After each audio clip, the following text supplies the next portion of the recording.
Hello, എല്ലാവർക്കും നമസ്കാരം. ഞാൻ ഡോക്ടർ ശ്രീലക്ഷ്മി VS.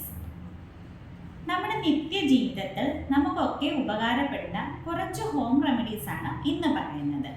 നമ്മുടെ ലൈഫിൽ ഏതെങ്കിലുമൊക്കെ ഒരു സന്ദർഭത്തിൽ നമ്മൾ എല്ലാവരും അനുഭവിച്ചിട്ടുള്ള ഒന്നാണ് ദഹനക്കേട്.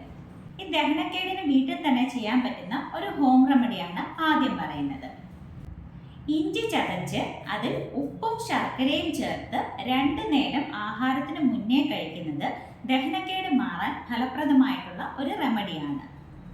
ചില ഭക്ഷണ പദാർത്ഥങ്ങൾ കഴിക്കുമ്പോൾ വായുനാറ്റം അനുഭവപ്പെടാറുണ്ട്. അതിന് ചെയ്യാൻ പറ്റുന്ന ഒരു റെമഡി എന്താണെന്ന് നോക്കാം. മാതളത്തിന്റെ തോട് കഷായം വെച്ച് 3-4 തവണയായി ദിവസവും ഗാർഗിൾ ചെയ്യാനായി ഉപയോഗിക്കുക. ഇപ്പോഴത്തെ ഫാസ്റ്റ് ആയിട്ടുള്ള ജീവിത സാഹചര്യങ്ങളിൽ ഒരുപാട് പേരെയും ബുദ്ധിമുട്ടിക്കുന്ന ഒരു പ്രശ്നമാണ് സ്ട്രെസ് അല്ലെങ്കിൽ സമ്മർദ്ദം.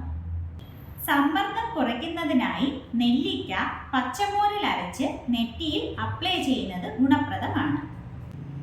ഇനി സ്ത്രീകൾക്ക് പീരീഡ്സ് ടൈമിലുണ്ടാകുന്ന വയറുവേദനയ്ക്ക് അയമോദകം പൊടിച്ചത് ചെറു ചൂട് പാലിൽ 2-3 ദിവസം തുടർച്ചയായി 3 നേരം കഴിക്കുക.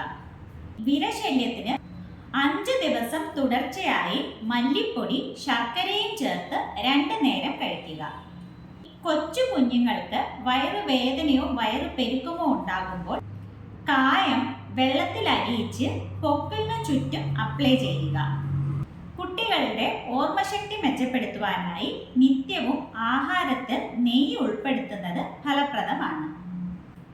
വീഡിയോ ഇഷ്ടമായാൽ മറ്റുള്ളവരുടെ അറിവിലേക്കായി ഷെയർ ചെയ്യുക. വീണ്ടും മറ്റൊരു വീഡിയോയിൽ കാണാം.